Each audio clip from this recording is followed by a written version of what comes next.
سورہ لہب میں کل 5 آیتیں ہیں، اور میں اس چھوٹی سی سورت کے بارے میں آپ کو 3 بڑے مزے کی باتیں بتاتا ہوں۔ ہیں تو 4 لیکن چھوڑیں، ویڈیو لمبی ہو جائے گی۔ پہلی بات تو یہ ہے کہ کیا آپ جانتے ہیں کہ جب یہ قرآن میں پروڈکشن کی گئی، قرآن کی یہ سورت نازل ہوئی سورہ لہب، تو اس کے کتنے سال کے بعد ابو لہب کی ڈیتھ ہوئی ہے؟ 10 سال کے بعد۔ تو یہ فیکٹ جب ایک امریکن پروفیسر کو پتہ چلا تو وہ مسلمان ہو گئے۔ اسے پوچھا گیا کہ اس میں کون سی ایسی حیرت کی بات ہے کہ آپ مسلمان ہو گئے ہیں؟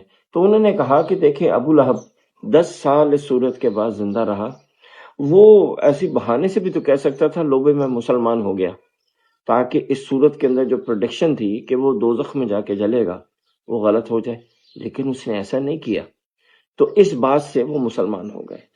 دوسری بات بڑی دلچسپ ہے، اور وہ ہے ابو لہب کی بیوی کے بارے میں۔ غالباً ام جمیل کچھ نام تھا نا اس کا۔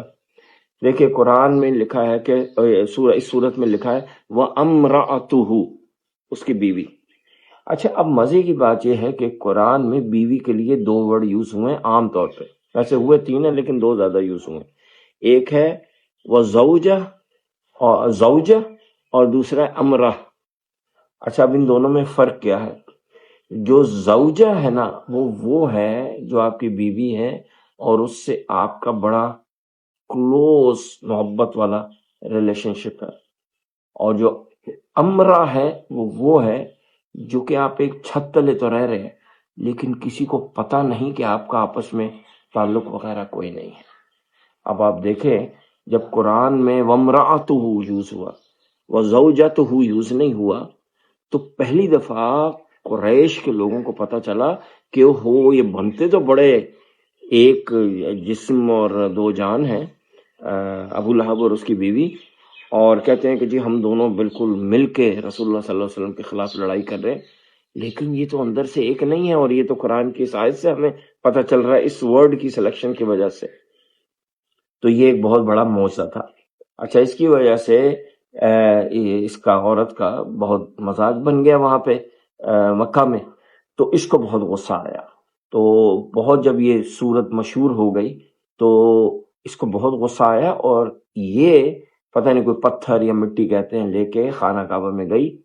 وہاں پہ رسول اللہ صلی اللہ علیہ وسلم بیٹھے ہوئے تھے حضرت ابو بکر کے ساتھ، اور یہ اس کو صرف حضرت ابو بکر نظر آئے، اور اس نے جا کے ان کے پاس جیسے ہی گئی، رسول اللہ صلی اللہ علیہ وسلم نیچے بیٹھے تھے تو حضرت ابو بکر کھڑے ہو گئے، اس نے جا کے ان سے پوچھا حضرت ابو بکر سے کہ وہ تمہارا دوست کدھر ہے، میں اسے مارنے آئی ہوں۔ تو اب حضرت ابو بکر اس کو دیکھے اور رسول اللہ صلی اللہ علیہ وسلم کو دیکھے، رسول اللہ صلی اللہ علیہ وسلم اس کی آنکھوں سے اوجل ہو گئے، اور اس نے کہا کہ مجھے بتاؤ وہ کدھر ہے۔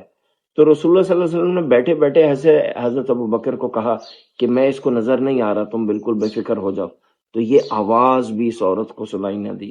اچھا، یہ اتنا واضح واقعہ ہے کہ مکہ میں اس دن بہت سارے لوگ طواف بھی کر رہے تھے اور آس پاس کھڑے تھے، سب لوگ اپنی جگہ ایسے کھڑے ہو گئے کیونکہ انہیں پتا تھا کہ یہ عورت رسول اللہ صلی اللہ علیہ وسلم کو مارنے جا رہی ہے، اب یہ کوئی بہت بڑا کوئی یہاں سین ہونے والا ہے، اور سب نے یہ دیکھا کہ وہ ان سے پوچھ کے اور کہہ کے کہ ان کو بتا دینا کہ میں ان کو ماروں گی، کہہ کے چلی گئی، اور رسول اللہ صلی اللہ علیہ وسلم اس کی آنکھوں سے اوجل رہے۔